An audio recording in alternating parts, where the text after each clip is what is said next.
To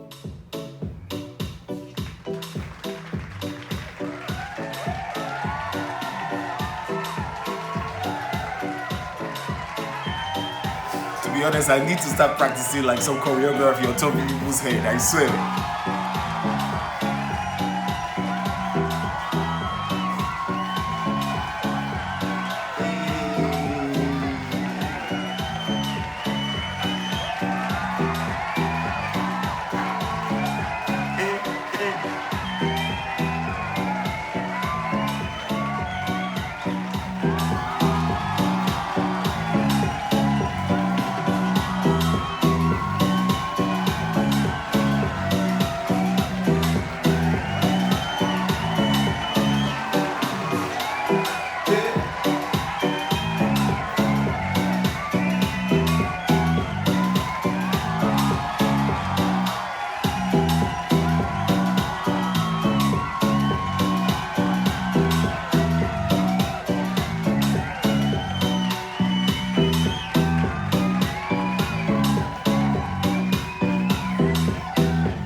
Come on now. Hey. Akah on the beat. Purchase your tracks today. Where are my Bants guys? Yo, what's up everybody? Welcome to Akah Bants. It's time for us to go straight into commentary, the news, reading out what the top stories are for the week that I find interesting and I think you guys should hear about it or know about it. And then, maybe we think about the news in the right way. We set perspective to the news. That's what we do right here on Akah Bants in the commentary section. We have intelligent discussion. So I would really like if you guys go into the comment section and just throw in your thoughts. I like to respond to comments. People will respond if your post is engaging enough. But if this is your first time, you're not at the wrong place. Welcome! We talk about Twitter trends. Check out my old videos or past videos on what trends on Twitter. Also, we do reaction videos right here on this channel. Check it out. We also tell stories, story time, bestie chronicles. They're out there. I've put out some couple content about me and my wife too. But yeah, please make sure you subscribe. Make sure you like.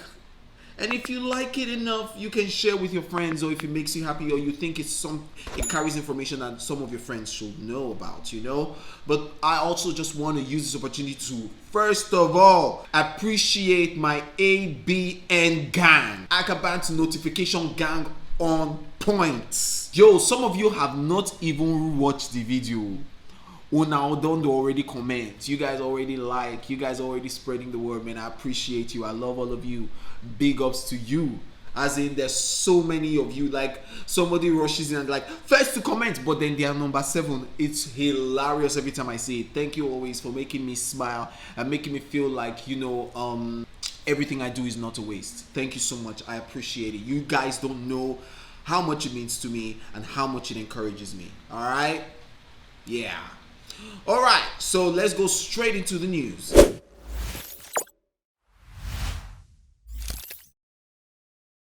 So guys, it's raining outside, and yeah, if you hear the sound of rain, just accept it into the lifestyle.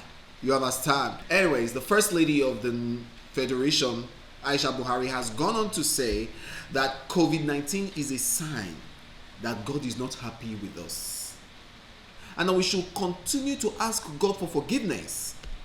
But also, we are the same country that are continuing to sell Africa to the Chinese. Abi? Mado. They should continue. But to be honest, man, I'm sick of these people using religion as a front, as a tool to keep people under, to keep oppression. Like, God did not send COVID-19. That's not my God. If anything, we know that this strain of COVID that is, created this pandemic is man-made. And evil is created by humans. They're the ones that do bad things in the world, not God. Bad political holders, political leaders, greedy businessmen, and classism, tribalism, racism, all of that nepotism and isms comes from man. And most of your friends, madam, who are also in the Aso Rock, I hear that allegedly Aso Rock is filled with all of them. So please, man, you need to carry this your preaching to your friends and colleagues in the Aso Rock. Tell your friends to ask God for forgiveness. That they are the ones that made him to pour COVID all over the whole world. Next on the news, you know, the last time we talked, I told you that Governor Obaseki and Pastor Ize Iyamu were in a tussle for the seat of power in Edo State, and basically head to head on who was going to win these elections. Well, results came out. Godwin Obaseki won the Edo State elections. In fact, that weekend that the news came out, on Sunday, the result was released. I really feel like, in spite of all the higi haga that happened, do you understand? APC, you know, and their political maneuverings, even alleged incitation of violence. There were people, thugs that were hired by this Pastor Izeyamo to, you know, harass people. There were harassments and intimidations from the APC, even to PDP big political holders. And, you know, like, just payment of monies to so many traditional rulers and all of that. Well, at the end of all that, Obaseki won. Now, you must understand and you must realize that this is a huge failure on the part of the APC. So I'm happy, but not happy because APC failed, but happy because this shows that people are ready to put power in the hands of the people they want. Oh yes, we must see it clearly that the people were not the ones that, the PDP were not the ones that clinched victory. The only thing that happened here is that people, citizens of Edo State, refused Oshiomhole and refused his candidate, Pastor Ize Iyamu, by all means, and said that, you know what, we will choose the better of the evils. Obaseki will choose, because Obaseki was basically like the other biggest politician there, and of course incumbent leader. But let me also be very clear here that this was not just any win for PDP, but this was a choice. This was a win hinged on the choices of the people when they realized that they had to fight for themselves, not for the party. I believe that the people made Obaseki their choice because he is the better of both evils, better of like the lesser two.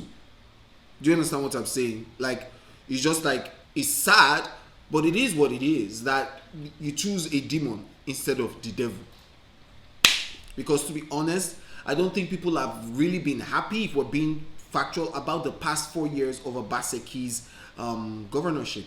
I don't think that he did so much to even incite that kind of, we are choosing him because he's the best. It was, we are choosing him because we don't want you and your lots, you Oshiomhole and your friends, to come into this place.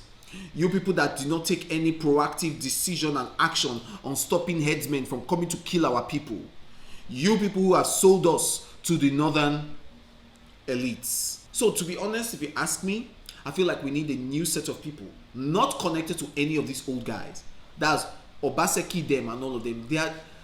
I'm tired of all of them. But you see, we're saying young people, but we see young people supporting the old system. We must cut them off. We must cut them off too. I hear that your fave, Desmond Elliott, put out a statement that Godfatherism isn't wrong. See life? That's what he's saying. Well, I don't blame him. It's Lagos that is causing all of this trash. He's eating fat. He does his constituency. He's not Surulere, so he will just go there, put borehole, put one toilet. They will hail him. Hey, the thugs and the moneyless, they will give them money, and then he's backed by his godfather Tinubu. He will come back into office. He doesn't do anything but eat fat and earn money, and then spare time he goes to, act film or produce film. Well, Tinubu has the brains of all the Lagosians in his hand, so they should continue. Next on the news today, guys, there has been, which is actually the craziest thing I'm going to report today, because we need to take action on this one. But there has been a report of ticketing corruption by railway staff, soldiers, policemen at Abuja. So, let me say this. The Kaduna Rail project has started. A recent report by an investigative journalist at Business Day has uncovered the corruption and gross extortion of funds from poor citizens. Train has started working. They are using it to extort from Nigerians. The link to the site is going to be in my description box. It carries the full story. So guys, please click on it, read the full story, and now see what is truly happening, because I'm only going to give a nutshell. So now, the price of ticket is 1,300 from Abuja to Kaduna. Gate opens. Now, let me tell you the story of what practically happens, what literally happens. Gates open at the beginning of the day. Tickets are sold. Then it now reaches the number of tickets that will be sold, like maybe say 40 tickets are sold. And then they close the gates. Listen, there are about 14 coaches on the train. Each coach carries 88 seats. Totally, it carries 1,200 and something seats, 234 seats or so. Now, they will sell tickets to maybe 2-3 coaches, or maybe one coach, and then tell people that seats are filled for that coach. They will now tell the officials to close the gates. Then people who arrive are now forced to stand in long queues under the sun, which is an intelligent but dark way of creating desperation in the people. They will stand for hours, and then later someone will now come to announce that only standing tickets are available, that they are selling tickets, but it's for people who will stand for a journey that is about 2 hours 30 minutes. That you're gonna stand and you will pay 1,300. Of course, young people who are desperate, some people who are old, women, they will buy the tickets because they are like tired of standing under the sun and they need to get to where they have to get to. The gates will now be closed again, and then it will be announced that seats are finished. Of course, people are standing out there, maybe numbering up to 600. Meanwhile, there are empty coaches totaling about 1,000 seats. Now, these tickets will now be sold for 4,500 for people who want to buy. And please, this is just to show how people will be forced to buy it. You know why? Because they cannot afford to go on the highway. Why? The roads to Abuja or from Abuja to Kaduna are filled with bandits. It is unsafe, headsmen, terrorists maiming and killing people, people stealing from people, raping people on the roads. The roads are bad, and so a 3-hour journey or 2 hours, 30 minutes journey has turned to 5 hours. So they know people are desperate to stay alive and people will not use the roads. So if you don't have money, these people are just sending them to their deaths. This has been happening since the Idu train station opened. Now, let us state that there is no preferential treatment to pregnant women or ailing people or even aged people. So the wickedness is shining like the sun. The corruption starts from big politicians. Let me trace it for you. Big politicians and highly placed civilians who have decided that, okay, in this train, I own coach number 7, I own coach number 8. They own coaches now. And so they have placed a markup on how much they want to be receiving per day from those trains. So what these train staff will do will say, okay, we will sell tickets 4,005. We'll remove 1,003 for the government. The remaining another 1,003 for the politician or on top. Another 1,003 for us. This is the schemes that they create to sell tickets at exorbitant prices. They pocket their own, give government, give politician, at the expense of the lives of Nigerian citizens. And nobody wants to talk. This is what is happening. People are suffering. People with kids, people with children. Hey, these politicians they are not satisfied with the money they have stolen from this government.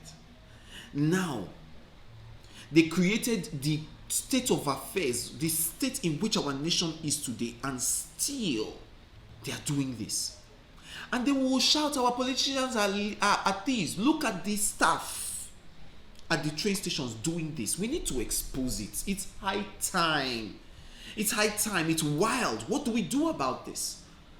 And guys, like, we have to take a decision, a definitive stand, and say, if anything, let's expose what is happening. Let's tell people. So what I decided to do, guys, we have to do this together. I'm going to try to contact the writer of the article. His name is Fisayo Sambo, and on Tuesday I will start tweeting about it, about this his post, and on IG. Guys, I beg you, the purpose of this is to bring attention to this story. Guys, I need you guys to help me amplify this thing, loud it, retweet it, but more than that, talk about it. I'm gonna put out the hashtag. On Tuesday, we're gonna start tweeting with Nigerian railway corruption. Guys, we need you to please tweet about it. Tweet using the hashtag. Let people know about the story. Let people know what is happening, and let us loud it on our Instagram pages, on our Twitter pages. Let's tell our friends, our fathers, our mothers. Go shout about it and tell the government to make sure that this thing stops happening at the railway station. People need to get to the station, buy their tickets, have a seat, and go on their lives, their daily lives, without being extorted. This is wickedness, and it has to stop. Please, guys, let's do this. AB notification gang, I'm counting on you guys. What's going to happen is that on Monday, I'm going to put out a reminder on my community tab here on YouTube to remind you guys, and also on Twitter and on Instagram to remind you guys. But on Tuesday, we go ham. I'm counting on you guys. Let's make Nigeria. Let's stop talking about this country, and let's try and see how we can make a difference. Okay, guys? Thank you guys in advance. We need to get involved. We need to save the citizens. We need to save ourselves from this madness happening. All right.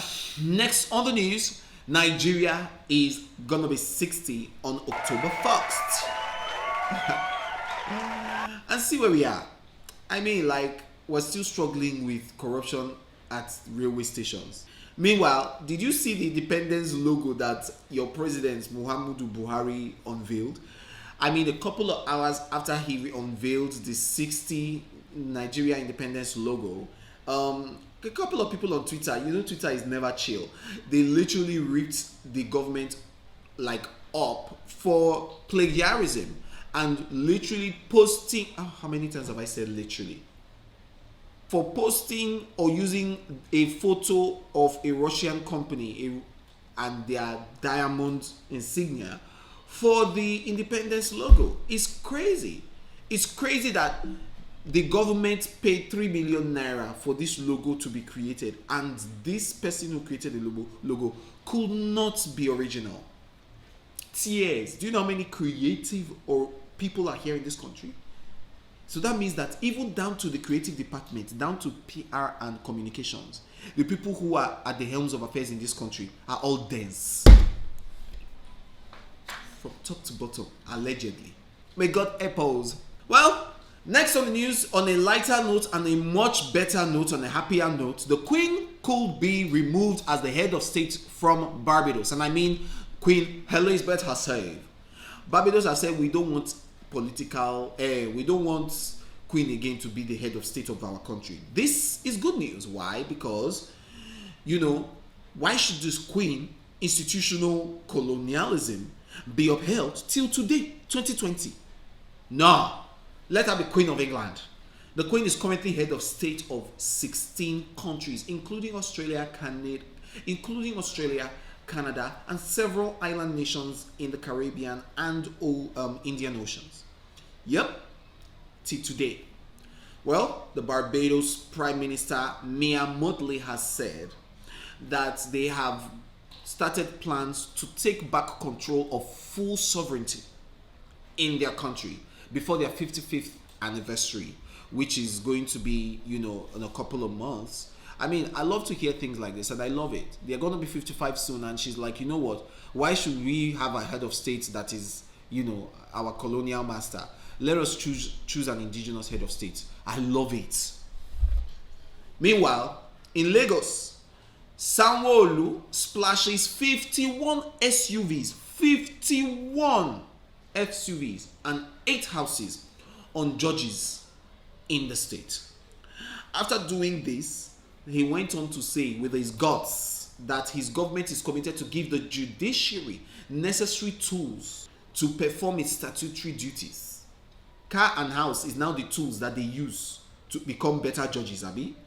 So sir, I want to ask, this money that you use to buy them house, where did it come from? You took money out of state coffers to buy judges house and car. Hey, your people should help my life. See what these people are using our taxes for. The judiciary are meant to be independent and incorruptible. But these ones, they have all been bought by Governor Sanwo-Olu, allegedly. If Sanwo-Olu steals money tomorrow now, with which mouth will these people use to say, please, you are guilty, put him in prison? Which mouth? Which gavel will they jam? He will say, sir, the house I bought for you and the car is from the money. Didn't you enjoy it? Aha.